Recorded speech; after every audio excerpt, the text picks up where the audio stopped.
Deceitful Falcon. Lady Eleanor of Winthorne had once believed in Sir Tristan de Warwick's promises until war stole him away. Now, as he returned, scarred and changed, he stood before her, his voice rough with something unspoken. "Did you wait for me, Eleanor?" he murmured. "Or did you learn to forget?" Chapter 1. The Echo of Lost Promises. The wind howled a mournful ballad through the battlements of Winthorne Castle, a sound Lady Eleanor had grown accustomed to, almost comforted by, in the long years of Sir Tristan de Warwick's absence. It mirrored the ceaseless ache in her heart, a constant reminder of promises whispered beneath a summer moon, promises that the cruel hand of war had seemingly snatched away. The tapestries in the great hall swayed with the draught, their vibrant depictions of hunting scenes and courtly love a stark contrast to the somber mood that had settled over Winthorne like a shroud. Eleanor traced the faded embroidery of a falcon, its wings outstretched in eternal flight. It was a motif that had once been Tristan's favorite, a symbol of his own fierce spirit and untamed heart. He had gifted her a small, intricately carved falcon pendant before he rode off to war, a token of his love, a promise of his return. She still wore it, hidden beneath the heavy folds of her velvet gown, a secret weight against her skin, a constant reminder of what she had lost, or perhaps what she had been forced to relinquish. The fire in the massive hearth crackled, casting flickering shadows that danced across the stone walls, mimicking the restless turmoil within her. 10 years. 10 years since she had last seen his face, felt the warmth of his hand in hers, heard the deep rumble of his laughter. 10 years since the king's summons had torn him from her side, sending him to the bloody battlefields of the north. 10 years of silence, broken only by infrequent, terse missives that spoke of battles won and lost, of honor and duty, but never of love, never of her. The arrival of the royal messenger earlier that day had shattered the fragile equilibrium she had painstakingly built.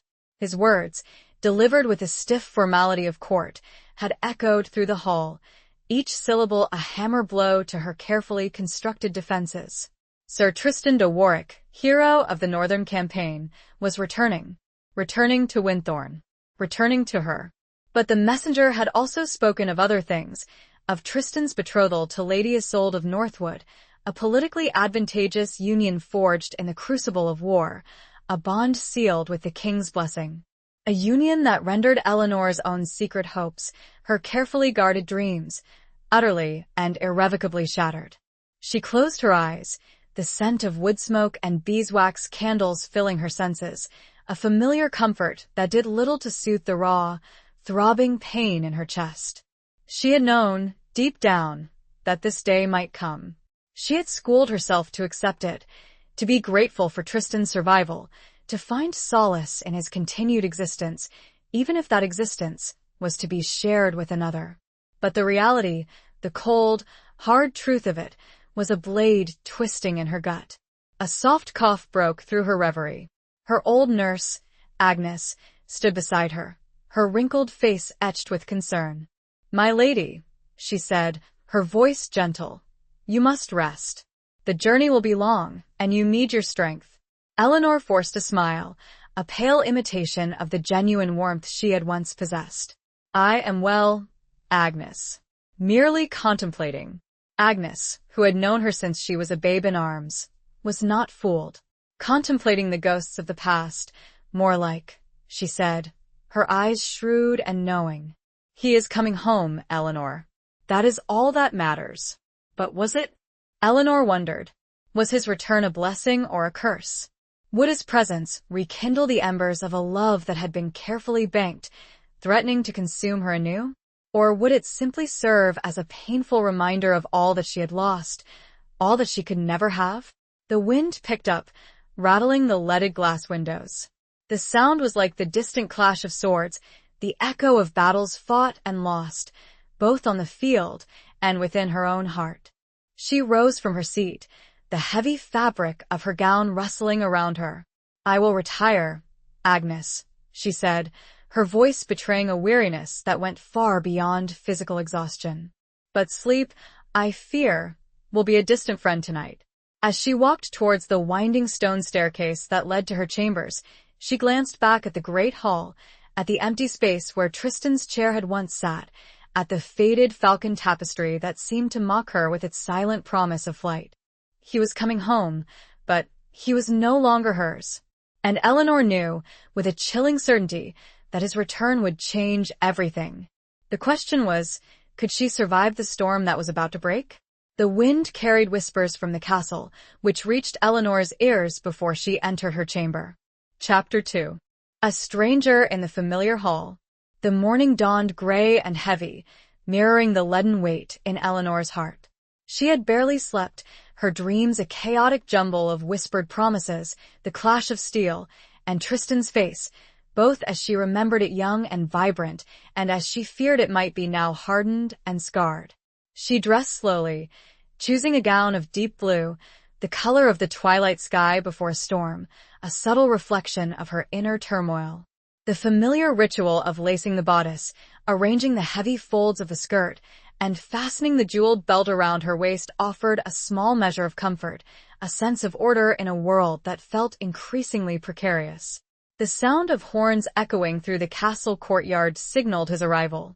Eleanor's breath caught in her throat. She gripped the edge of the windowsill, her knuckles white against the cold stone. From her vantage point in the tower chamber, she could see the small party of riders approaching, their banners snapping in the wind. And there, at the head of the column, was Tristan. Even from this distance, she could see the changes. He sat taller in the saddle, his shoulders broader, his bearing more imposing. The sunlight glinted off the steel of his helmet, obscuring his face, but she knew it was him. The way he held his head, the confident set of his jaw, the easy grace with which he controlled his warhorse, these were things that time and battle could not erase. A wave of dizziness washed over her. She closed her eyes, fighting to regain her composure. She had imagined this moment countless times, rehearsing the words she would say, the emotions she would allow herself to feel. But now, faced with the reality of his return, she felt utterly unprepared, her carefully constructed defenses crumbling around her. Agnes entered the chamber, her expression a mixture of apprehension and excitement. "He is here, my lady," she said softly. "They await you in the great hall." Eleanor took a deep breath, steeling herself for what was to come. She smoothed down the folds of her gown, a futile gesture of composure. "Then we shall not keep them waiting," she said, her voice surprisingly steady. The great hall was filled with a hushed expectancy. The servants stood along the walls, their faces curious and respectful. Lord Elric, Eleanor's cousin and the current steward of Winthorn, stood near the hearth, his expression carefully neutral. And at the center of the room, surrounded by his men-at-arms, stood Tristan. He had removed his helmet, and Eleanor's breath hitched as she saw his face for the first time in 10 years. The boy she had known was gone, replaced by a man forged in the crucible of war. His face was leaner, his jaw more defined, his eyes, those piercing blue eyes that had once held such warmth, now seemed shadowed, guarded. A thin scar traced a path across his left cheek, a stark reminder of the battles he had fought. He turned as she entered, his gaze locking with hers. For a long moment, silence hung heavy in the air, broken only by the crackling of the fire and the distant murmur of voices. The years melted away, and she was once again the young girl standing beneath the summer moon, listening to his whispered vows. Then he spoke, his voice a low rumble that sent shivers down her spine. "Eleanor," he said, his voice rough with something unspoken. It was a question, a plea, and an accusation all in one. She met his gaze, her own unwavering. "Sir Tristan," she replied, her voice cool and composed, betraying none of the turmoil within. "Welcome home." The formal greeting hung in the air, a fragile barrier between them. Lord Elric stepped forward, breaking the tension. "Sir Tristan," he said, offering a respectful bow. "Winthorn welcomes you back with open arms. Your valor in the north is well known, and we are honored by your presence." Tristan inclined his head, acknowledging the greeting. "My thanks, Lord Elric. It is good to be home." But his eyes never left Eleanor's. She could feel the weight of his gaze, probing, questioning, searching for something that she was no longer sure she possessed. The easy camaraderie, the shared laughter, the unspoken understanding, these were things of the past, buried beneath the weight of years, of silence, of unspoken betrayals. He gestured towards the woman standing slightly behind him, a woman Eleanor had only glimpsed from the tower window. "May I present Lady Isolde of Northwood," he said, his voice devoid of any warmth, "my betrothed." The words were like a physical blow. Eleanor felt the blood drain from her face, leaving her feeling cold and numb. She forced herself to meet the gaze of the other woman, a woman who was everything Eleanor was not: young, beautiful, and undeniably Tristan's future. Lady Isolde was fair of face, with hair the color of spun gold and eyes of a clear, untroubled green. She offered Eleanor a polite curtsy, her expression serene and confident. "Lady Eleanor," she said, her voice soft and melodious, "it is an honor to meet you. Tristan has spoken of you often." The lie, so smoothly delivered, hung heavy in the air. Eleanor managed a weak smile. "The honor is mine, Lady Isolde," she replied, her voice tight with suppressed emotion. The introductions continued, the formalities observed, but Eleanor felt as though she were moving through a dream, a nightmare from which she could not awaken. The great hall, once a place of warmth and comfort, now felt cold and alien, filled with strangers who wore the faces of those she had once loved. And as she watched Tristan, his hand resting lightly on the arm of his betrothed, she knew that the distance between them was far greater than the miles that had separated them for so long. It was a chasm carved by duty, by betrayal, and by the cruel, inexorable passage of time. And Eleanor was not sure she can survive it all. Chapter 3. The Scars of War and Silence. The feast that evening was a strained affair.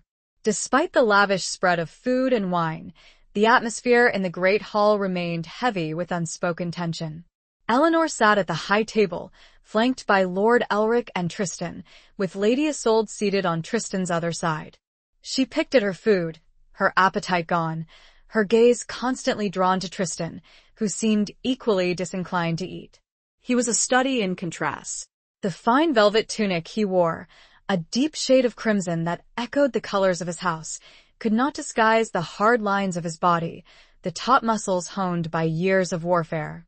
His hands, calloused and scarred, rested lightly on the table, but she could sense the latent power within them.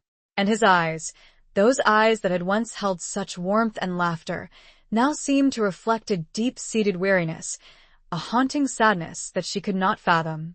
Conversation flowed around them, a polite murmur of courtly gossip and news from the kingdom, but Eleanor found it difficult to focus.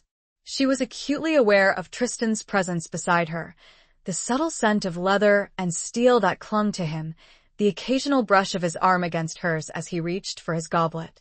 Each small contact sent a jolt of awareness through her, a painful reminder of the intimacy they had once shared. Lady Isolde, ever the gracious guest, attempted to engage Eleanor in conversation, speaking of her home in Northwood, of the preparations for the upcoming wedding, of her hopes for a peaceful and prosperous future. Eleanor responded with polite platitudes, her voice carefully modulated, her emotions tightly controlled. But beneath the surface, a storm of resentment and despair raged within her. She watched as Tristan interacted with his betrothed, his manner courteous but distant. He offered her wine, helped her to a choice morsel of roasted pheasant, but there was a lack of genuine warmth in his gestures, a subtle detachment that did not escape Eleanor's notice. It was as though he were playing a role, fulfilling the obligations of his position, but his heart was elsewhere. As the evening wore on, Eleanor could bear it no longer. She excused herself from the table, claiming a headache, and retreated to the relative solitude of the castle gardens. The cool night air was a welcome balm on her flushed cheeks. She walked along the familiar paths, the scent of roses and lavender filling her senses, a bittersweet reminder of happier times. She found herself drawn to the small, secluded bower where she and Tristan had often met in their youth, a place of whispered secrets and stolen kisses. The stone bench where they had sat was still there, covered in a thick layer of moss. She sat down, her hands clasped tightly in her lap, and closed her eyes, allowing the memories to wash over her.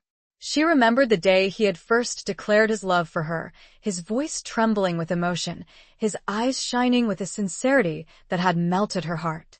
She remembered the countless hours they had spent together, exploring the castle grounds, sharing their dreams and fears, forging a bond that she had believed would last a lifetime. But those memories were now tainted by the bitter reality of his betrayal. He had chosen another. He had broken his vow. And she was left with nothing but the shattered remnants of a love that had once seemed so strong, so unbreakable. A sound behind her made her turn. Tristan stood at the entrance to the bower, his silhouette outlined against the faint glow of the moon. He hesitated for a moment, then stepped inside, his footsteps muffled by the soft earth. "Eleanor," he said, his voice low and hesitant. "I saw you leave. Are you unwell?" She shook her head, unable to speak. The sight of him, standing there in the moonlight, was almost too much to bear. He came closer, his gaze searching her face. "You are pale," he said, his voice laced with concern. "The journey, the feast, it has been too much for you." "It is not the journey, Tristan," she said, her voice finally breaking. "It is you." The words hung in the air between them, heavy with unspoken accusations. He flinched, as though she had struck him. "I know," he said, his voice barely a whisper. "I know I have hurt you." "Hurt me?" she repeated, a bitter laugh escaping her lips. "You have destroyed me." He reached out to her, then hesitated, his hand hovering in the air between them. "Eleanor," he said, his voice pleading. "Please, let me explain." "Explain?" she said, her voice rising. "Explain how you could forget your promises? Explain how you could choose another woman over me? Explain how you could break my heart so completely?" He closed his eyes, his face a mask of pain. "It was not a choice, Eleanor," he said, his voice strained. "It was a duty, a necessity." "A necessity?" she repeated, her voice laced with scorn. "And what of your duty to me? What of the vows you made to me, here, in this very place?" The wind carried her words, and he could not reply. Silence was the only companion now. Chapter 4. Shadows of the Past. Tristan stepped back, the moonlight catching the silver threading his dark hair, a stark reminder of the years that had passed, the battles fought, the innocence lost. He looked away, towards the gnarled branches of the ancient oak that stood sentinel over the bower, its leaves rustling in the night breeze like whispered secrets. "The vows I made to you," he began, his voice rough with emotion, "were made in a different time, a different world. A world before the war. Before everything changed." Eleanor rose from the bench, her hands clenched at her sides. "And what changed, Tristan?" she asked, her voice trembling with a mixture of anger and pain. "Did you cease to love me? Did you find another more worthy of your affections?" He turned back to her, his eyes filled with a torment that mirrored her own. "Never," he said, his voice fierce. "Never think that I ceased to love you, Eleanor. Not for a single moment." "Then why?" she pleaded, her voice breaking. "Why did you betray me?" He sighed, running a hand through his hair, a gesture of weariness that spoke volumes. "It is a long story, Eleanor," he said. "A story filled with shadows and deceit, with duty and sacrifice." "Then tell me," she said, her voice firm. "I deserve to know the truth." He hesitated, then nodded. "Very well," he said. "But not here. Not now. Meet me tomorrow, at dawn, by the old willow tree near the river. There, I will tell you everything." She met his gaze, searching his eyes for any sign of deception. She saw only pain and a deep-seated sadness that resonated with her own. "I will be there," she said. He nodded again, then turned and walked away, disappearing into the shadows of the garden. Eleanor watched him go, her heart heavy with a mixture of hope and trepidation. She did not know what to expect, what truths he would reveal. But she knew that she could not move forward, could not find peace, until she understood the reasons behind his betrayal. The rest of the night passed in a blur of restless tossing and turning. Sleep eluded her, her mind racing with questions, with doubts, with the lingering memory of Tristan's face, his eyes filled with a pain that she could not ignore. As the first rays of dawn painted the sky with hues of pink and gold, she rose and dressed, choosing a simple gown of gray linen, unadorned and practical. She left the castle unnoticed, slipping through the quiet corridors and out into the crisp morning air. The river flowed serenely, its surface reflecting the pale light of the rising sun. The old willow tree stood on the bank, its branches weeping towards the water, a silent witness to countless secrets. Tristan was already there, waiting for her. He stood with his back to her, gazing out at the river, his posture rigid, his shoulders tense. He wore his riding clothes, a simple tunic and breeches, and his sword hung at his side, a constant reminder of his warrior's life. As she approached, he turned, his face etched with weariness. "Thank you for coming," he said, his voice low. "I said I would," she replied, her voice steady. He gestured towards the grassy bank beneath the willow tree. "Let us sit," he said. "This may take some time." They sat in silence for a moment, the only sound the gentle lapping of the water against the riverbank. Eleanor waited, her heart pounding in her chest, her hands clasped tightly in her lap. Finally, Tristan began to speak, his voice hesitant at first, then gaining strength as he delved into the painful memories of the past. He spoke of the war, of the brutal battles, of the constant threat of death. He spoke of the king's demands, of the pressure to secure alliances, of the political machinations that had ensnared him. He spoke of Lady Isolde's father, a powerful northern lord whose support was crucial to the king's cause. He spoke of a secret agreement, forged in the heat of battle, a promise made to secure the northern lord's loyalty. A promise that bound Tristan to Lady Isolde, a promise he could not break without risking the stability of the kingdom, without dishonoring himself and his family. The words echoed in her mind, and tears fell again. Chapter 5. The Weight of a Lady's Duty. Eleanor listened in stunned silence, the pieces of the puzzle slowly falling into place. She had known, of course, that politics played a significant role in the lives of the nobility, that marriages were often arranged for strategic advantage rather than love. But she had never imagined that Tristan, her Tristan, would be caught in such a web of obligation and deceit. "So, you see," Tristan concluded, his voice heavy with regret, "it was not a choice I made freely. It was a duty, a burden I had to bear for the sake of the kingdom, for the sake of my honor." "And what of your honor to me?" Eleanor asked, her voice trembling. "What of the vows you made to me, before any king, before any war?" He looked away, unable to meet her gaze. "I know I have wronged you, Eleanor," he said. "I know I have caused you pain. And I will regret it for the rest of my days." "Regret is not enough, Tristan," she said, her voice sharp. "Regret does not change the fact that you are betrothed to another, that you have broken my heart." He turned back to her, his eyes filled with a desperate plea. "I know," he said. "But please, believe me when I say that I never stopped loving you. Even when I was forced to make that promise, even when I knew it would mean losing you, my heart remained yours." The words, though spoken with sincerity, offered little comfort. Eleanor felt a deep ache in her chest, a sense of loss that was almost unbearable.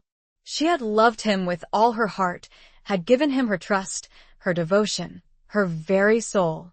And he had betrayed her, not out of malice, perhaps, but out of a sense of duty that she could not comprehend.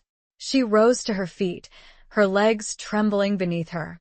"I understand your reasons, Tristan," she said, her voice cold and distant. "But understanding does not equate to acceptance. You have made your choice, and I must make mine." He stood up as well, his face etched with concern. "What do you mean?"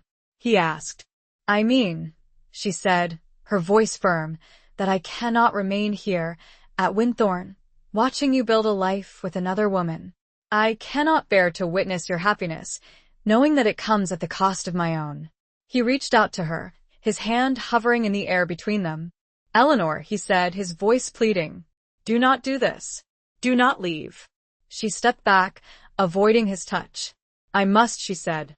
"I have a duty to myself, to my own well-being.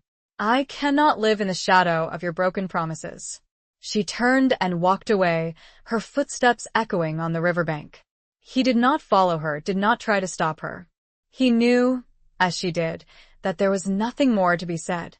As Eleanor returned to the castle, her mind was a whirlwind of conflicting emotions. She felt a sense of relief, having finally learned the truth, but also a profound sadness, a deep sense of loss that she knew would take years to heal. She went directly to her chambers, where Agnes was waiting for her. The old nurse took one look at her face and knew that something had changed. "My lady," she said softly, "what has happened?" Eleanor sank onto the bed, her body trembling. "I am leaving, Agnes," she said. "I am leaving Winthorne." Agnes was shocked, but not entirely surprised. She had seen the pain in Eleanor's eyes, the unspoken torment that had haunted her for years. "Where will you go?" she asked. Eleanor had already considered her options.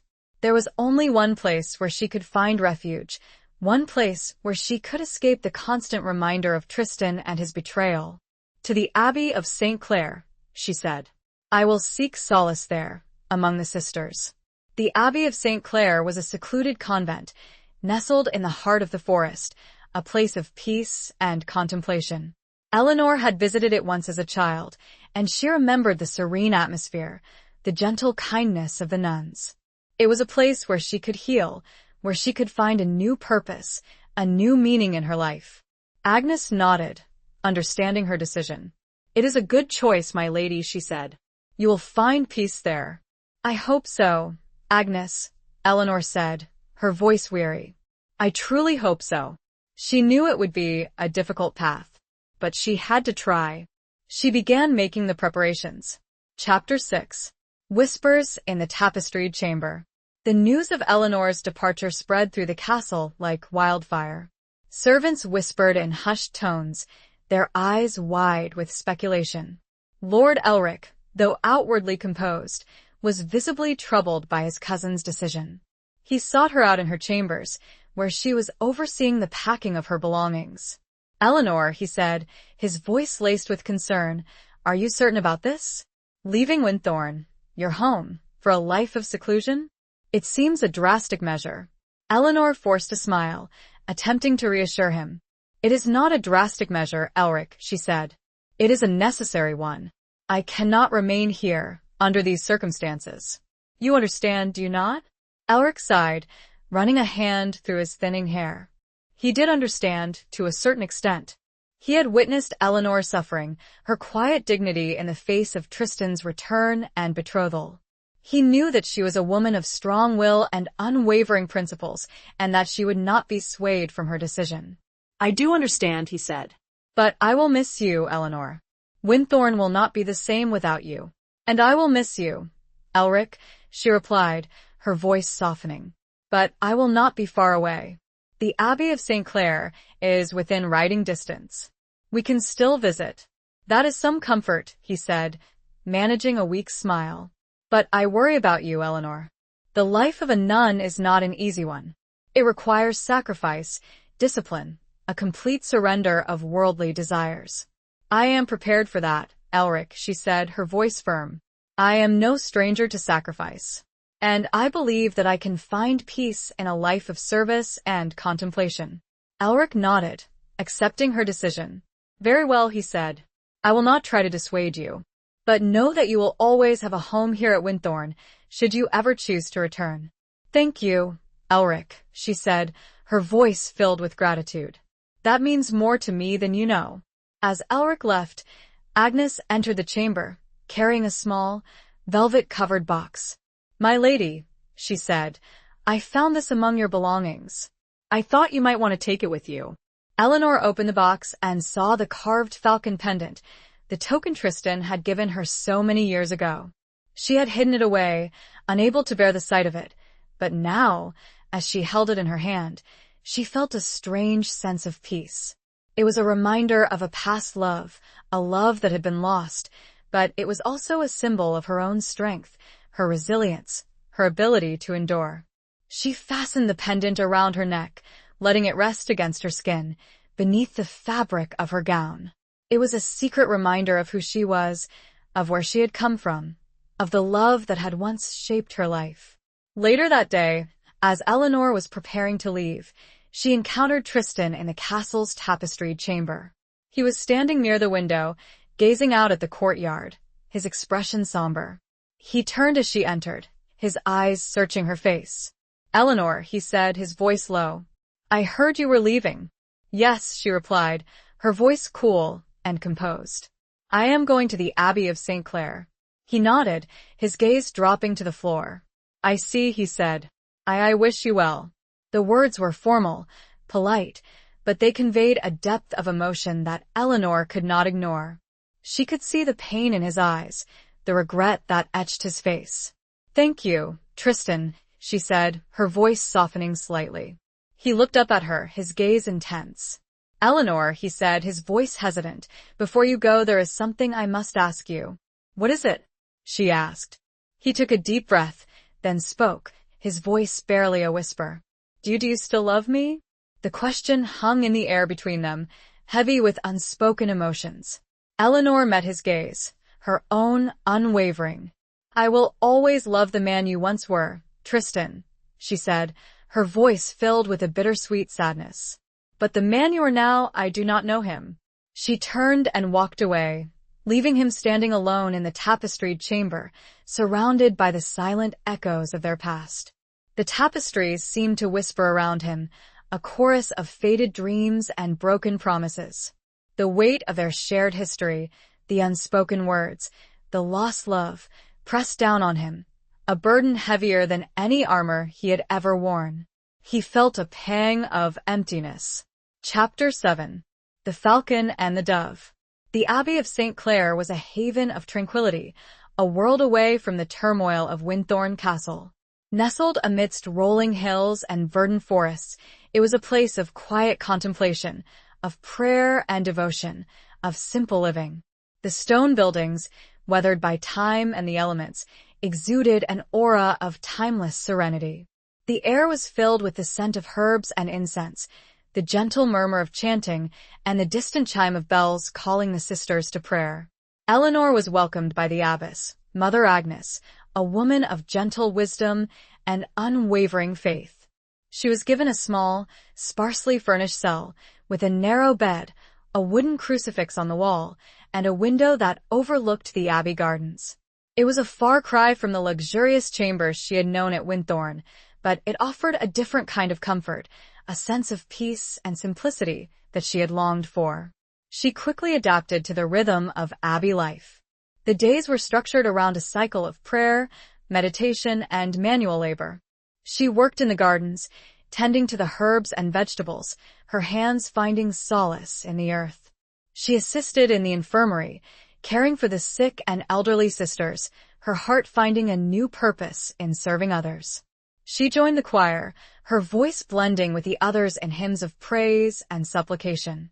The sisters were a diverse community, women from all walks of life who had sought refuge within the abbey walls. Some were young, their faces still touched by innocence, while others were old, their bodies frail, but their spirits strong. They welcomed Eleanor with open arms, offering her kindness and companionship, sharing their stories and their wisdom. Eleanor found solace in their company, in their shared devotion, in the simple routines of their daily lives. She began to heal, to find a measure of peace that had eluded her for so long. The pain of Tristan's betrayal did not disappear entirely, but it lessened, fading into a dull ache that she could bear. She spent hours in the abbey chapel, kneeling before the altar, praying for guidance, for strength, for the ability to forgive. She found comfort in the rituals of the faith, in the ancient words of Scripture, in the quiet stillness of the sacred space. One day, as she was working in the herb garden, she noticed a small, injured falcon perched on the wall. Its wing was broken, its feathers ruffled, its eyes filled with fear. She recognized the symbol of the bird instantly. She carefully approached the bird, speaking to it in soft, soothing tones. It did not fly away, but remained still, watching her with wary eyes. She gently scooped it up in her hands, feeling the delicate bones beneath its feathers. She took the falcon to the infirmary, where she cleaned and bandaged its wing. She fed it small pieces of meat and gave it water to drink. She kept it in her cell, caring for it day and night, nursing it back to health.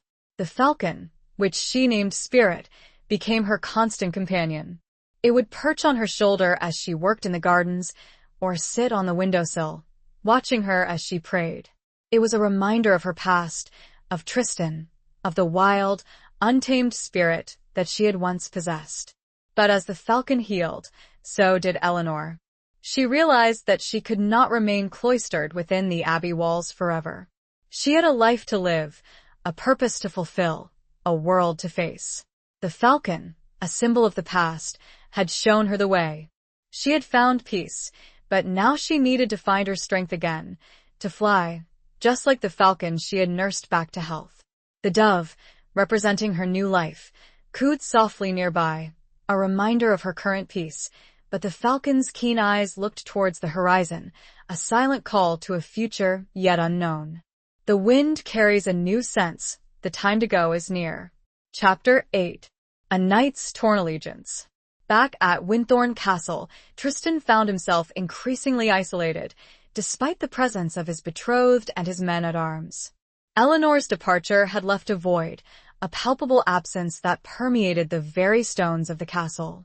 He had thought that her leaving would bring him a measure of peace, a resolution to the conflict that had torn him apart. But instead, he felt a growing sense of unease, a deepening sense of loss. Lady Isolde, ever perceptive, noticed his change in demeanor. She had initially been pleased by Eleanor's departure, seeing it as a removal of a potential rival, a clearing of the path to her own happiness. But she soon realized that Tristan's heart was not fully hers, that he was still haunted by the ghost of his past love. She attempted to engage him in conversation, to draw him out of his melancholy, but her efforts were met with polite indifference. He fulfilled his duties as her betrothed, attending to her needs, accompanying her on rides through the countryside, but there was a lack of genuine warmth in his actions, a subtle distance that she could not bridge. One evening, as they sat together in the great hall, Isolde confronted him. "Tristan," she said, her voice gentle but firm, "you are troubled. I see it in your eyes, in your manner. What is it that weighs so heavily on your heart?" Tristan sighed, running a hand through his hair. He knew that he could not continue to deceive her, that he owed her honesty, if not affection. "It is Eleanor," he admitted, his voice low. "I cannot forget her. I cannot erase the years we shared, the love we had." Isolde's face paled, but she maintained her composure. "I know that you loved her, Tristan," she said, "but she is gone now. She has chosen a different path. You must move forward, as must I. But can I?" he asked, his voice filled with doubt. "Can I truly give you my heart when a part of it remains with her?" Isolde's eyes filled with tears, but she did not weep. "I had hoped," she said, her voice trembling slightly, "that in time you would come to love me, that you would find happiness with me. But I see now that it is not to be." She rose to her feet, her posture regal despite her inner turmoil. "I release you from your vow, Tristan," she said, her voice firm. "I will not hold you to a promise that you cannot fulfill. I will not marry a man whose heart belongs to another." Tristan was stunned. He had expected anger, resentment, perhaps even accusations. But he had not expected this quiet dignity, this selfless act of sacrifice. "Isolde," he said, his voice filled with remorse, "I am sorry. I never meant to hurt you." "I know," she said, her voice soft. "But love cannot be forced, Tristan. It must be freely given. And I will not settle for anything less." She turned and walked away, leaving him alone in the great hall. He was free. Free from his obligation, free from the burden of a promise he could not keep. But his freedom felt hollow, empty. He had lost Eleanor, and now he had lost Isolde. He was alone, adrift in a sea of regret and uncertainty. He knew that he had to find Eleanor, to speak to her, to tell her that he was free. But he also knew that it might be too late. She had chosen a different path, a life of seclusion and devotion. He had no right to intrude upon her peace, to disrupt her newfound tranquility. He also had a torn allegiance. What will he do? He was torn between his desire to reclaim his lost love and his respect for her decision.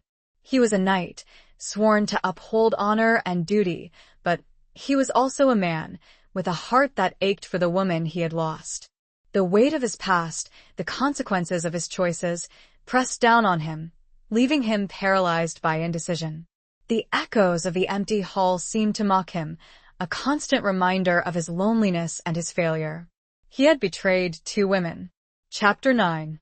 The Price of a Forgotten Vow. News of Lady Isolde's decision reached the king's court swiftly. Lord Northwood, Isolde's father, was furious. He had seen the union between his daughter and Sir Tristan as a crucial step in solidifying his power and influence in the north. He accused Tristan of treachery, of breaking a sacred vow, of dishonoring his family. The king, though sympathetic to Tristan's plight, was also a pragmatist. He could not afford to alienate Lord Northwood, whose support was essential to maintaining peace in the volatile northern territories. He summoned Tristan to court, demanding an explanation. Tristan, weary of the political machinations and the endless cycle of duty and obligation, responded with a blunt honesty that shocked the court. He admitted his love for Eleanor, his regret for the pain he had caused Isolde, and his refusal to marry a woman he did not love. The king was angered by Tristan's defiance, but he also recognized the truth in his words. He knew that a forced marriage would only lead to further resentment and instability. He had to find a solution, a way to appease Lord Northwood without sacrificing Tristan's happiness or Eleanor's. He had to find it out quick. He proposed a compromise. He would release Tristan from his betrothal to Isolde, but in return, Tristan would have to undertake a perilous mission, a quest that would test his courage and his loyalty. He would be sent to the disputed borderlands, a region plagued by unrest and rebellion, to quell a growing uprising and secure the king's authority. It was a dangerous undertaking, a mission from which many men did not return. But Tristan, seeing it as a chance to redeem himself, to prove his worth, to atone for his past mistakes, accepted the challenge. Before leaving for the borderlands, Tristan decided to visit Eleanor at the Abbey of St. Clair. He knew that it was a risk, that she might refuse to see him, but he had to try. He had to tell her, face to face, that he was free, that he still loved her, that he was willing to fight for a second chance. He rode to the Abbey alone, his heart heavy with apprehension. He found Eleanor in the gardens, tending to the herbs, her hands stained with earth, her face serene and peaceful. She looked up as he approached, her eyes widening in surprise. "Tristan," she said, her voice a soft whisper. "What are you doing here?" He dismounted, his movements stiff and awkward. "I had to see you, Eleanor," he said, his voice rough with emotion. "I had to tell you Isolde has released me from my vow. I am free." Eleanor's breath caught in her throat. She had not expected this sudden turn of events. She had thought that Tristan was lost to her forever, that he was bound to another woman, to a different life. "Free?" she repeated, her voice trembling. "Yes," he said. "Free to choose my own path. Free to love you." The words hung in the air between them, heavy with unspoken emotions. Eleanor met his gaze, her own filled with a mixture of hope and fear. But the king?" she asked. "Lord Northwood? What are the consequences?" Tristan explained the king's compromise, the perilous mission he had undertaken. He told her of the dangers he faced, of the uncertainty of his return. "I do not ask you to wait for me, Eleanor," he said, his voice filled with a humble sincerity. "I know I have no right to ask anything of you, but I had to tell you, before I left, that my heart remains yours. And if, by some miracle, I do return, I will come back for you." Eleanor's eyes filled with tears, but she did not weep. She had found her strength, her resilience, during her time at the Abbey. She was no longer the naive girl he had left behind. She was a woman, tempered by sorrow, strengthened by faith, and capable of making her own choices. Eleanor knew what she had to answer. Chapter 10. Beneath a storm-lashed sky. Eleanor looked at Tristan, her gaze steady, her heart filled with a bittersweet mixture of love and sorrow. "Tristan," she began, her voice soft but firm, "I cannot deny that a part of me still loves you, still remembers the promises we made, the dreams we shared. But so much has changed." I have changed." He nodded, his eyes filled with a pain that mirrored her own. "I know," he said. "I see it in your eyes. You have found peace here, a serenity that I envy." "It is not just peace, Tristan," she said. "It is purpose. I have found a calling here, a way to serve others, to make a difference in the world. It is a life I have come to cherish." He looked away, his gaze falling on the distant hills, their peaks shrouded in mist. A storm was brewing, the sky darkening with ominous clouds, the wind picking up, carrying the scent of rain. "I understand," he said, his voice barely a whisper. "I do not expect you to abandon your life here, to return to the world I inhabit, a world of conflict and uncertainty. But," she said, her voice gaining strength, "neither can I deny the love that still lingers in my heart. I cannot promise you forever, Tristan. I cannot promise you a future free of pain and hardship. But I can promise you this: I will pray for your safe return. And if you do return, we will see what the future holds." A flicker of hope ignited in his eyes. "That is all I ask, Eleanor," he said, his voice filled with gratitude. "That is more than I deserve."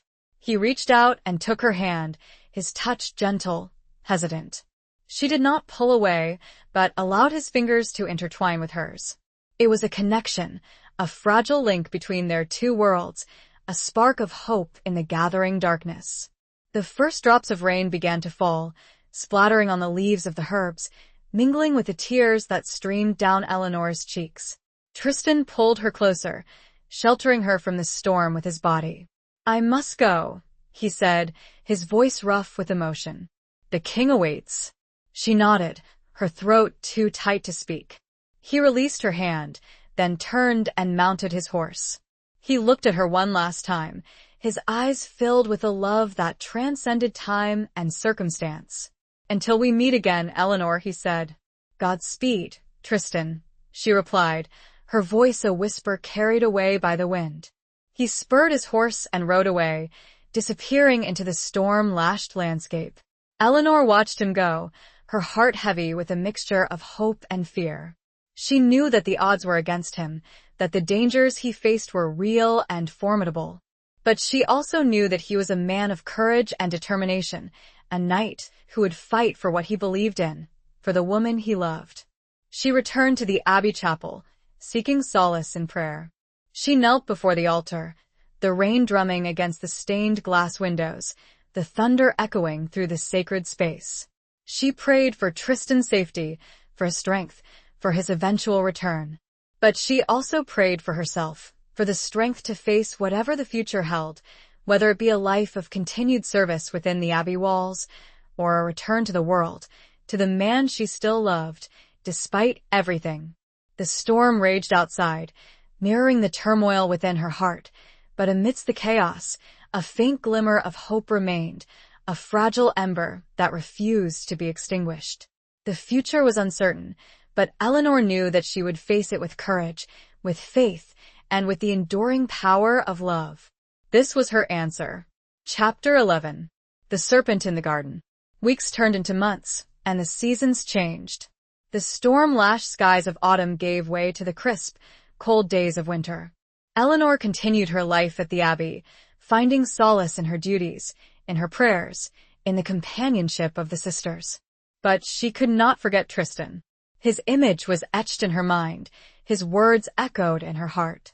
She received occasional news from Winthorne, brought by Lord Elric, who visited her regularly. He told her of Tristan's progress in the borderlands, of his bravery in battle, of his success in quelling the rebellion. But he also spoke of the dangers he faced, of the constant threat of ambush and betrayal. Eleanor worried for Tristan's safety, her fears amplified by the long silences between Elric's visits. She prayed for him constantly, her heart heavy with apprehension. One day, a new arrival at the Abbey disrupted the peaceful routine. A young woman, Lady Annalise, sought refuge within the walls, claiming to be fleeing an unwanted marriage. She was beautiful, with raven hair and piercing green eyes, and she possessed a charm and wit that quickly captivated the other sisters. Eleanor, however, felt a sense of unease about Lady Annalise. There was something about her manner, a subtle shiftiness in her gaze, a veiled insincerity in her words, that made Eleanor wary. She could not quite put her finger on it, but she sensed that Lady Annalise was not what she seemed. Her suspicions were heightened when she overheard Lady Annalise questioning one of the older sisters about Tristan. The questions were subtle, seemingly innocent, but Eleanor recognized the underlying intent. Lady Annalise was seeking information about Tristan, about his mission, about his relationship with Eleanor. Eleanor decided to keep a close watch on Lady Annalise, observing her interactions with the other sisters, listening to her conversations, trying to discern her true motives. She discovered that Lady Annalise had a secret correspondence with someone outside the abbey, receiving letters that were delivered by a shadowy figure who came and went under the cover of darkness. One night, Eleanor followed Lady Annalise as she slipped out of the abbey, meeting her clandestine contact in the nearby woods. She concealed herself behind a thicket of trees, listening to their hushed conversation. She was shocked to discover that Lady Annalise was a spy, working for Lord Northwood, Tristan's enemy. She was gathering information about Tristan's movements, his strategies, his weaknesses, and relaying it to Lord Northwood, who was plotting to betray him, to ambush him and his men, to ensure his failure and his death. Eleanor's heart pounded in her chest. She knew that she had to warn Tristan, to expose Lady Annalise's treachery. But how? She was trapped within the abbey walls, with no way to contact him directly. She decided to confide in Mother Agnes, the abbess, revealing her suspicions about Lady Annalise and the evidence she had gathered. Mother Agnes, though initially skeptical, listened to Eleanor's story with growing concern. She trusted Eleanor's judgment, her intuition, and she agreed that the matter was serious. They decided to confront Lady Annalise, to expose her treachery and prevent her from causing further harm. But they knew that they had to be careful. Lady Annalise was cunning and dangerous, and she would not hesitate to silence anyone who threatened her mission. A viper was among them. Chapter 12. Trials of Faith and Fire. The confrontation with Lady Annalise took place in Mother Agnes's study, a small, sparsely furnished room that exuded an aura of quiet authority. Eleanor and Mother Agnes waited patiently, their faces composed, their hearts pounding with apprehension. Lady Annalise entered the room, her expression innocent and unsuspecting. She greeted Mother Agnes with a polite curtsy, her eyes flickering towards Eleanor with a hint of curiosity. "You wish to see me, Mother Agnes?" she asked, her voice smooth and melodious. "Yes, Lady Annalise," Mother Agnes replied, her voice firm. "We have something to discuss with you, something of a serious nature." Lady Annalise's eyes narrowed slightly, a flicker of unease crossing her face. "What is it?" she asked. Mother Agnes gestured towards Eleanor. "Lady Eleanor has brought certain matters to my attention," she said. "Matters concerning your activities here at the Abbey." Lady Annalise's composure faltered. She glanced at Eleanor, her eyes filled with a mixture of anger and fear. "I do not know what you mean," she said, her voice defensive. Eleanor stepped forward, her gaze unwavering. "Do not lie, Lady Annalise," she said. "I know who you are. I know who you work for. I know about your secret correspondence, your meetings in the woods." Lady Annalise's face paled. She realized that she had been exposed, that her carefully constructed facade had crumbled. You have no proof," she stammered, her voice trembling. "I have proof enough," Eleanor said. "I overheard your conversation with Lord Northwood's messenger. I know about your plot to betray Sir Tristan." Lady Annalise's eyes darted around the room, seeking an escape. But there was none. She was trapped. "It is over, Lady Annalise," Mother Agnes said, her voice filled with a mixture of sorrow and disappointment. "You have abused our hospitality, betrayed our trust. You must leave this abbey immediately." Lady Annalise's facade of innocence shattered completely. She lunged at Eleanor, her hands reaching for her throat, her eyes filled with a murderous rage. You will not betray me, she screamed. I will silence you. Eleanor reacted swiftly, deflecting Lady Annalise's attack. She grabbed her wrists, struggling to hold her back. Mother Agnes intervened, pulling Lady Annalise away from Eleanor. Enough. Mother Agnes commanded, her voice ringing with authority. There will be no violence here. You will leave this abbey peacefully, or you will be forced to leave. Lady Annalise, realizing that she was outnumbered and outmatched, relented. She glared at Eleanor, her eyes filled with hatred. You may have won this battle, Lady Eleanor, she hissed, but you have not won the war. Lord Northwood will have his revenge. Sir Tristan will die. She turned and stormed out of the room, her footsteps echoing through the silent corridors. Eleanor and Mother Agnes watched her go, their hearts heavy with a sense of foreboding. They knew that Lady Annalise's threat was real, that Lord Northwood would not hesitate to carry out his plot to destroy Tristan. They had to find a way to warn him, to protect him from the impending danger. Mother Agnes decided to send a message to Lord Elric at Winthorne, informing him of Lady Annalise's treachery and urging him to take action. She entrusted the message to a trusted lay sister, a woman known for her speed and discretion, who set off immediately on horseback. Eleanor, however, was not content to wait. She knew that time was of the essence, that every moment could be crucial. She decided to leave the abbey herself, to ride to the borderlands and warn Tristan in person. It was a dangerous undertaking, a journey fraught with peril. But she could not stand idly by while Tristan's life was in danger. She had to do everything in her power to save him. She will try. Chapter 13. The Unveiling of Secrets. Eleanor's journey to the borderlands was arduous and fraught with peril. She traveled in disguise, dressed as a simple peasant, her face hidden beneath a hooded cloak. She rode through dense forests, across windswept moors, and over treacherous mountain passes, her body aching, her spirit weary, but her determination unwavering. She encountered numerous obstacles along the way. She was stopped by suspicious patrols, questioned by wary villagers, and threatened by bandits who preyed on travelers. But she managed to evade them all, using her wits, her courage, and the skills she had learned during her time at the abbey. She also received unexpected help from strangers. A kindly farmer offered her food and shelter for the night. A group of traveling merchants allowed her to join their caravan, providing her with protection and companionship. A grizzled old woodsman guided her through a treacherous mountain pass, sharing his knowledge of the hidden trails. As she drew closer to the borderlands, the signs of conflict became more evident. She saw burned-out villages, abandoned farms, and the skeletal remains of livestock.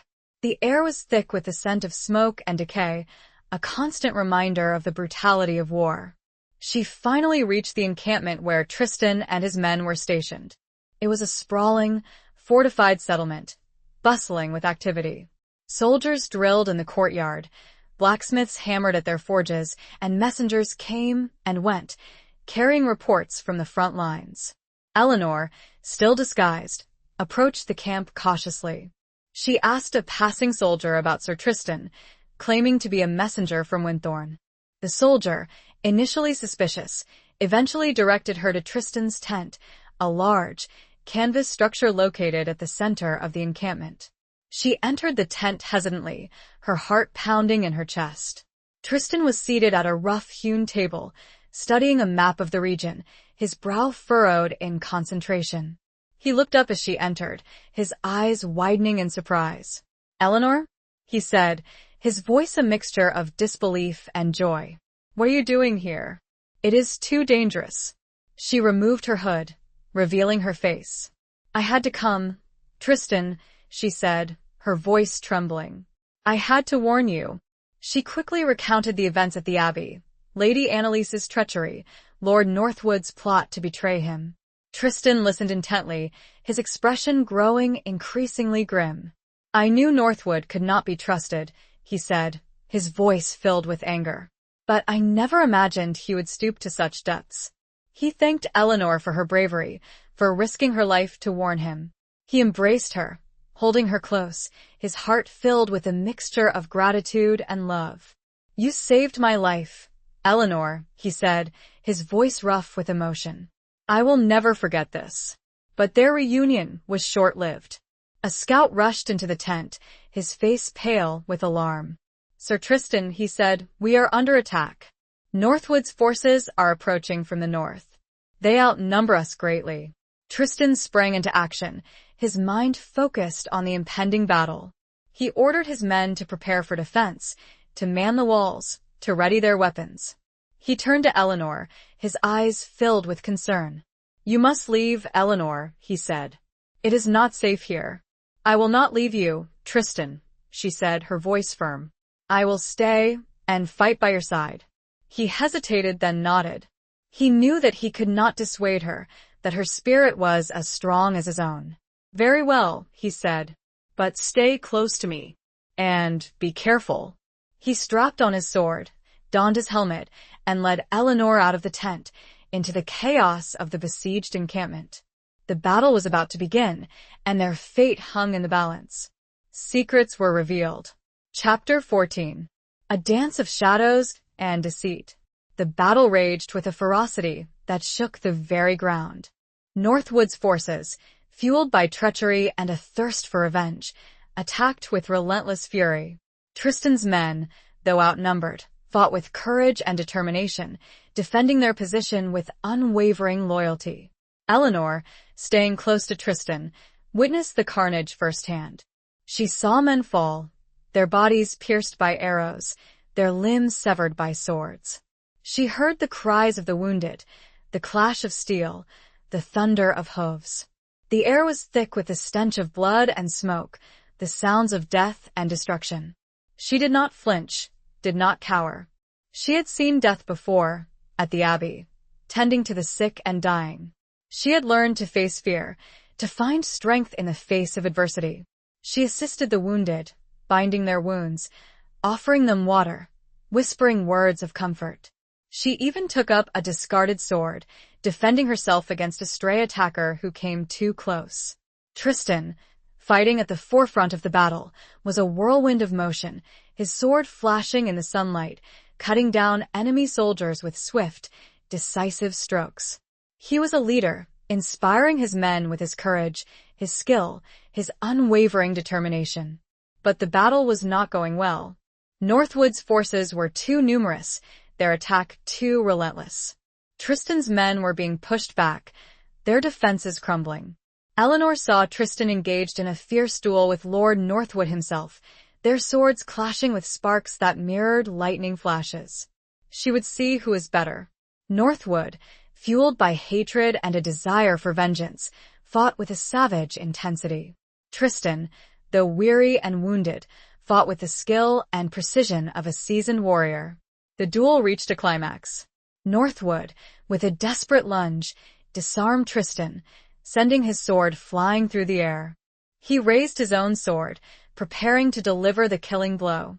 Eleanor screamed, her heart leaping into her throat. She knew that she had to act, that she could not stand idly by and watch Tristan die. She picked up a fallen crossbow, loaded it with a bolt, and aimed at Northwood. Her hands were trembling, her vision blurred by tears, but she forced herself to focus. She fired. The bolt flew through the air, striking Northwood in the arm, deflecting his sword just as he was about to strike. Tristan, seizing the opportunity, retrieved his own sword and, with a swift, decisive movement, plunged it into Northwood's heart. Northwood fell to the ground, his eyes wide with shock and disbelief. The battle was over. Tristan's men, seeing their leader victorious, rallied, driving back the remaining enemy forces. Tristan, exhausted but triumphant, turned to Eleanor, his eyes filled with gratitude and love. "You saved me again, Eleanor," he said, his voice hoarse. She rushed into his arms, embracing him tightly, her body trembling with relief. She had faced death, had risked her life, and had emerged victorious. The remaining enemy soldiers, witnessing their leader's death, lost their will to fight. They surrendered, throwing down their weapons, begging for mercy. Tristan, though weary and wounded, showed them compassion. He ordered his men to spare their lives, to treat their wounds, to offer them food and shelter. He was a warrior, but he was also a just and merciful leader.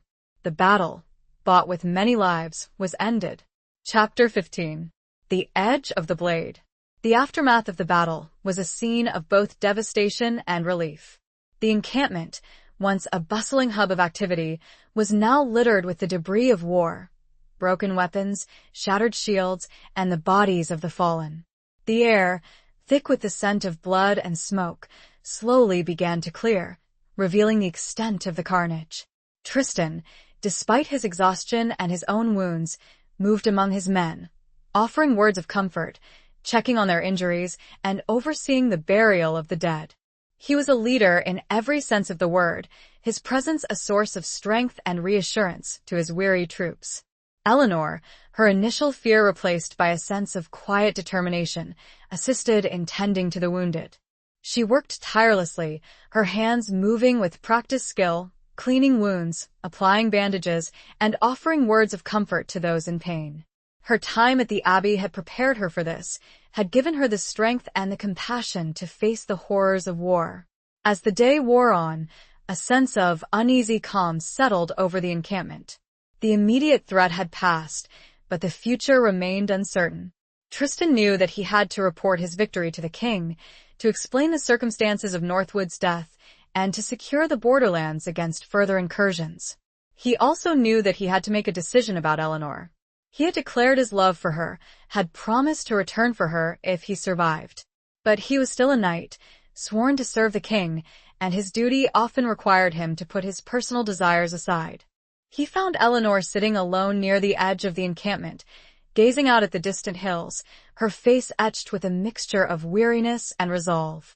He sat down beside her, his hand reaching for hers. "Eleanor," he began, his voice hesitant, "we have much to discuss." She turned to him, her eyes searching his face. "I know, Tristan," she said. "The battle is over, but our journey is not." He nodded, his gaze holding hers. "I love you, Eleanor," he said, his voice filled with a sincerity that could not be denied. "I have loved you since we were children, and I will love you until the day I die." "And I love you, Tristan," she replied, her voice trembling slightly. "But love is not always enough, is it? There are duties, obligations, the expectations of the world I know," he said. "But I am tired of duty, Eleanor. I am tired of fighting, of sacrificing my own happiness for the sake of others. I want to be with you. I want to build a life with you." He paused, then continued, his voice gaining strength. "I will speak to the king," he said. "I will ask for his permission to leave his service, to retire from the life of a knight. I will return to Winthorn, with you, and we will build a new life together, a life free of war and intrigue." Eleanor's eyes filled with tears, but this time, they were tears of joy. She had dared to hope, had prayed for this moment, but she had never truly believed it would happen. "Do you mean it, Tristan?" she asked, her voice barely a whisper. "I do," he replied, his voice firm. "I have faced death, Eleanor, and it has shown me what truly matters. And what matters most to me is you." He leaned in and kissed her, a kiss that was both tender and passionate, a kiss that sealed their vows, their promises, their future together. It was a kiss that spoke of love, of hope, of a new beginning. The life of a knight he would abandon. Chapter 16. Beyond the castle walls.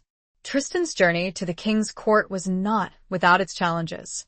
News of Northwood's death had preceded him, and there were those who still harbored suspicions, who questioned the circumstances of the battle, who whispered accusations of treachery.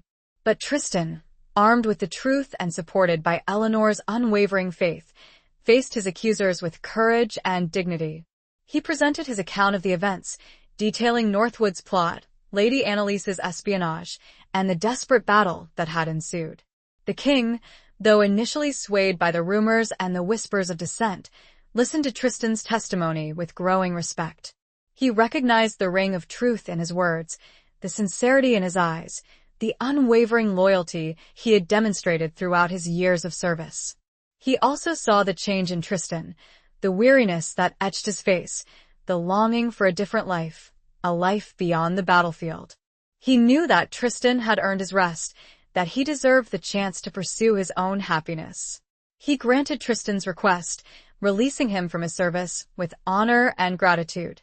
He bestowed upon him lands and titles, ensuring his financial security, and he gave his blessing to his union with Eleanor.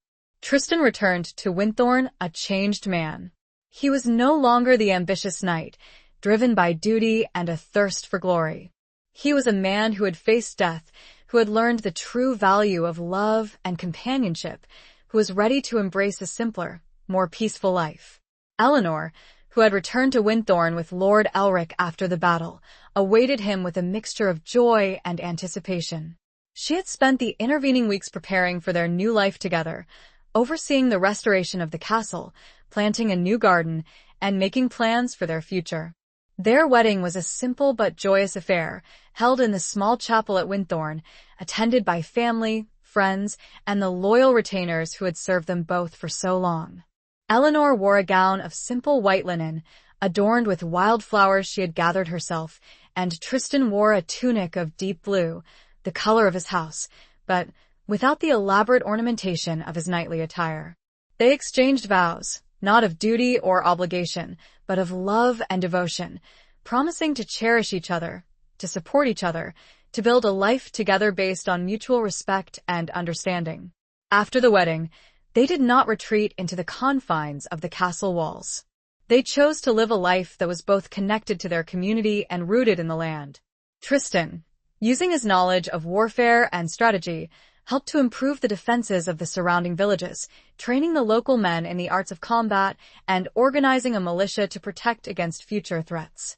Eleanor, drawing on her experiences at the abbey, established a small infirmary, offering medical care to the sick and injured, sharing her knowledge of herbs and healing remedies. She also taught the village children to read and write, opening up a world of knowledge and opportunity for them. They worked together, side by side, building a life that was both meaningful and fulfilling. They found joy in the simple things, in the changing of the seasons, in the laughter of children, in the quiet companionship of shared evenings by the fire. They did not forget the past, the hardships they had endured, the losses they had suffered. But they did not allow the past to define them. They used their experiences to shape their future, to create a life that was both grounded in reality and filled with hope. They chose to live a meaningful life. Chapter 17. The Heart's Reckoning.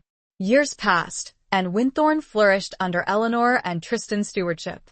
The castle, once a symbol of somber memories and lost love, became a haven of peace and prosperity. The surrounding lands, once ravaged by neglect and conflict, thrived under their careful management. Eleanor and Tristan were blessed with children, a son and a daughter, who brought new joy and purpose to their lives.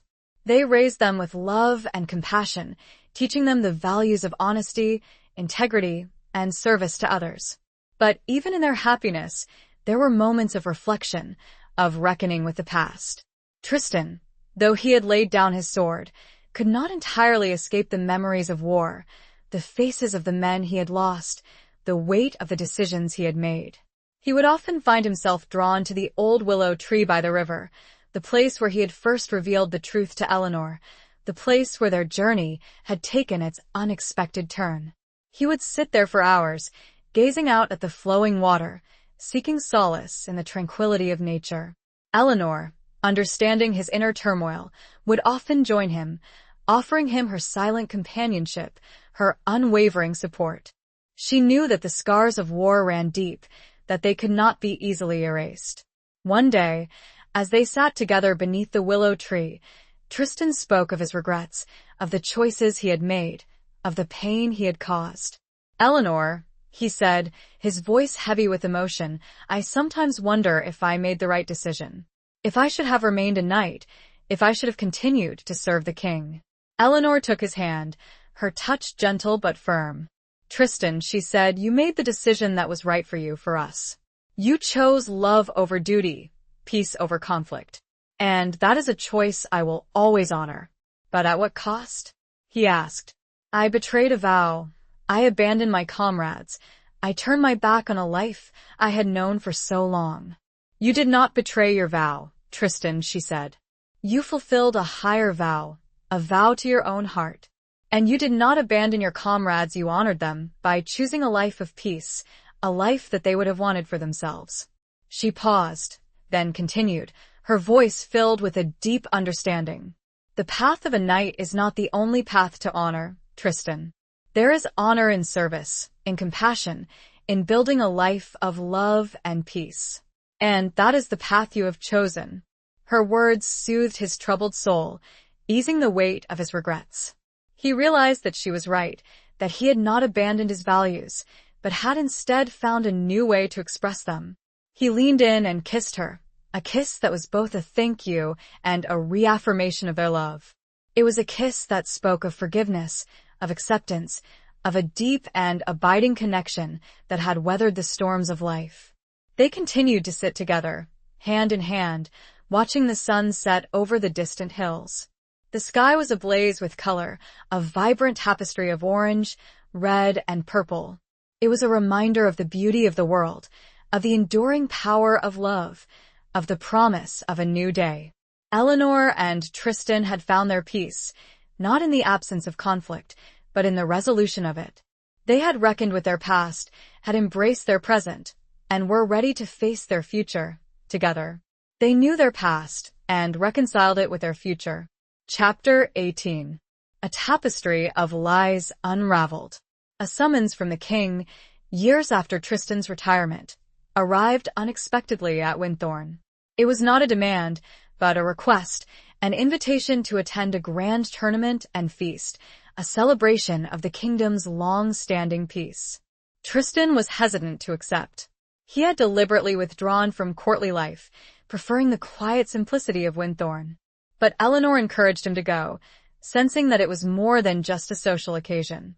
"There is something amiss, Tristan," she said, her intuition honed by years of navigating courtly intrigues. "The king's letter is too carefully worded, too deferential. I believe he needs your help, not just your presence." Tristan, trusting Eleanor's judgment, agreed to attend. They traveled to the king's court together, accompanied by a small retinue of their most trusted retainers. The court was a whirlwind of activity, filled with nobles from across the kingdom, vying for the king's favor, engaging in whispered conversations, and casting suspicious glances. The atmosphere was thick with tension, with unspoken rivalries, with a sense of impending crisis. Tristan, though he had been away from court for years, quickly sensed the undercurrents of intrigue.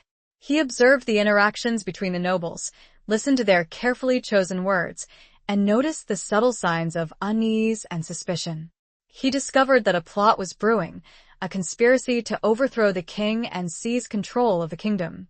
The leader of the conspiracy was a powerful nobleman, Lord Valerius, a man known for his ambition and his ruthlessness.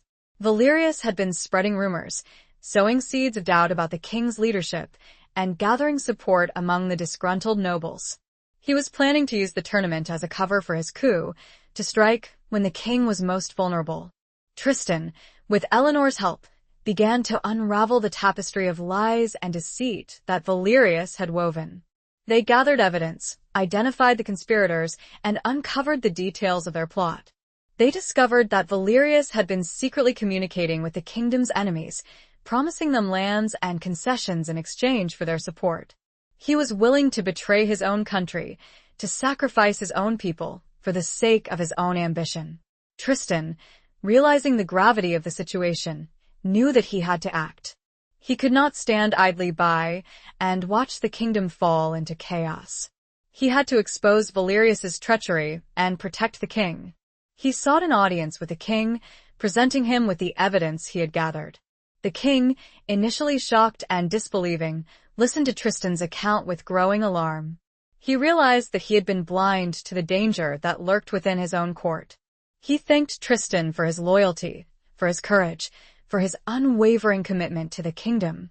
He ordered the arrest of Valerius and his conspirators, foiling their plot before it could be carried out. The tournament and feast, which had been intended as a celebration of peace, became a trial of treason. Valerius and his followers were brought before the assembled nobles, their crimes exposed, their ambitions thwarted. Justice will prevail. Chapter 19. The Dawn of Redemption. The trial of Lord Valerius and his conspirators was swift and decisive. The evidence against them was overwhelming, and their guilt was undeniable. They were stripped of their titles, their lands, and their possessions. Some were sentenced to exile, others to imprisonment, and Valerius, the ringleader, was condemned to death. The king, deeply shaken by the betrayal, publicly thanked Tristan for his loyalty and his service.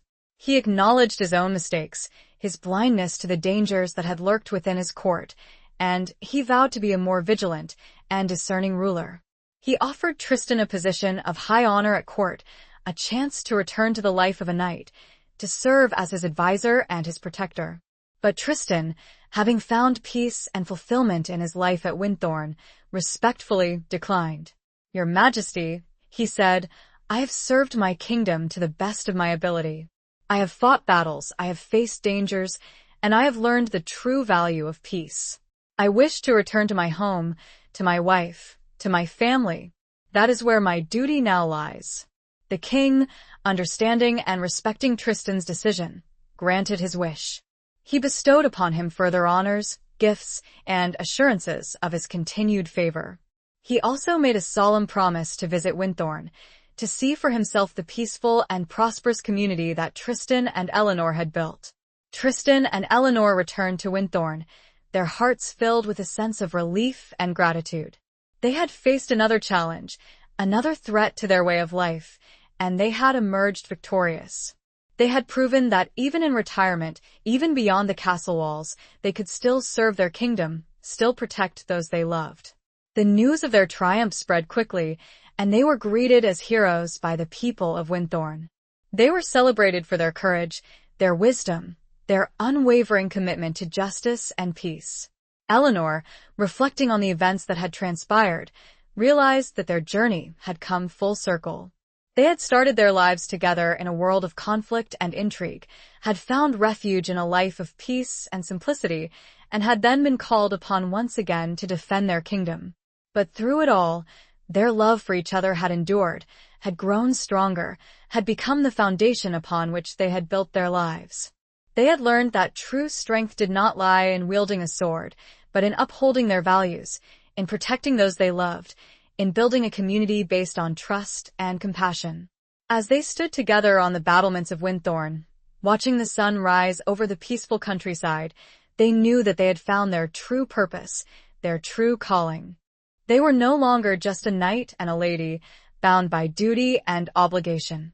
They were partners, companions, soulmates, who had found redemption, not in the glory of battle, but in the quiet strength of their love. A New Day. Chapter 20. The Knight's Redeemed Oath. The king's promised visit to Winthorn came to fruition in the following spring. It was a grand occasion, a celebration of peace, prosperity, and the enduring bond between the crown and its loyal subjects. The castle and the surrounding villages were decorated with banners, flowers, and festive garlands. The people of Winthorn, dressed in their finest attire, lined the roads, cheering and waving as the royal procession approached. The king, accompanied by a small retinue of his closest advisors and guards, was warmly welcomed by Tristan and Eleanor. He was impressed by the thriving community they had built, by the evident happiness and prosperity of the people, by the peaceful and harmonious atmosphere that permeated the land. He spent several days at Winthorn, touring the castle, visiting the villages, and engaging in conversations with the local residents. He saw firsthand the positive impact that Tristan and Eleanor had had on the region, their dedication to service, their commitment to justice, their unwavering love for their people. He was particularly touched by the infirmary that Eleanor had established, by her dedication to caring for the sick and injured, by her knowledge of herbs and healing remedies. He saw the respect and affection that the people had for her, their gratitude for her compassion and her tireless efforts. He also admired the improvements that Tristan had made to the defenses of the region, his training of the local militia, his strategic planning to protect against future threats. He saw the loyalty and respect that the men had for him, their willingness to follow his lead, their confidence in his abilities. One evening, as the king sat with Tristan and Eleanor in the great hall, He spoke of his admiration for their accomplishments, for the life they had built together. Tristan, he said, you have proven that true knighthood is not defined by the sword alone, but by the heart. You have served your kingdom in many ways, both on the battlefield and in the quiet pursuits of peace. And you, Lady Eleanor, have shown that true strength lies not in titles or possessions, but in compassion, in service, in the unwavering pursuit of justice. He paused, then continued, his voice filled with emotion. I came here expecting to see a retired knight and a former lady of the court. Instead, I have found a true king and queen, rulers of their own domain, loved and respected by their people. You have created a haven of peace and prosperity, a model for the entire kingdom. Tristan and Eleanor were deeply moved by the king's words. They had not sought recognition or praise, but had simply strived to live a life of meaning and purpose, guided by their love for each other and their commitment to their community. The king's visit concluded with a grand feast, a celebration of the enduring bonds of friendship, loyalty, and mutual respect. As the king departed, he left behind a legacy of goodwill, a renewed sense of hope, and a profound appreciation for the transformative power of love and service. Tristan and Eleanor, standing on the battlements of Winthorn, watched the royal procession disappear into the distance. They knew that their journey was far from over, that there would be future challenges to face, future obstacles to overcome. But they also knew that they would face them together, with courage, with compassion, and with the unwavering strength of their love. They had redeemed their past, had embraced their present, and were ready to face whatever the future might hold. They had forged a new oath, an oath not of duty or obligation, but of love, of partnership, of a shared commitment to building a better world. Tristan, the knight, had been redeemed. Epilogue. The years that followed were a tapestry woven with threads of joy, sorrow, challenge, and triumph. Eleanor and Tristan watched their children grow, marry, and have children of their own, continuing the legacy of Winthorn, a legacy of love, service, and unwavering commitment to their community. The small infirmary that Eleanor had established grew into a renowned center of healing, attracting patients and scholars from across the kingdom.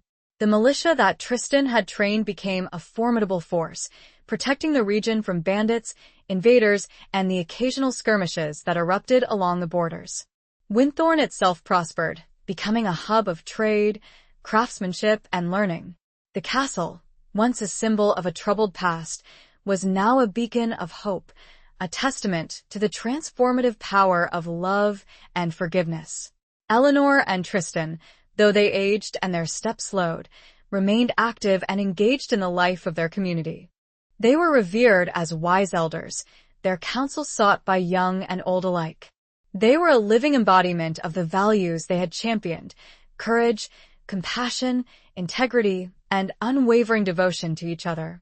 One crisp autumn evening, as the sun began to set, casting a golden glow over the rolling hills, Tristan and Eleanor found themselves, as they often did, standing hand in hand on the battlements of Winthorn.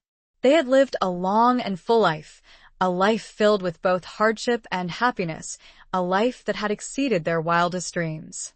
Tristan, his voice now raspy with age, but still filled with love, turned to Eleanor.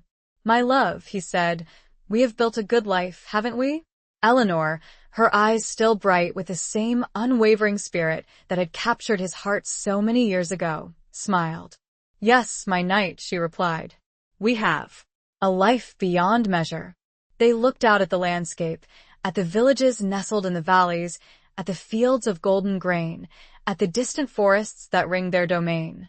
They saw the fruits of their labors, the legacy of their love, the embodiment of their shared dreams. As the last rays of sunlight faded, casting long shadows across the land, they embraced, their love a constant, unwavering force that had sustained them through all the trials and tribulations of their lives. They had found their peace, their purpose, their redemption, not in the grand halls of power, but in the quiet strength of their hearts. They had built a kingdom, not of conquest, but of love. They were finally and truly at peace. Their story continues in future generations.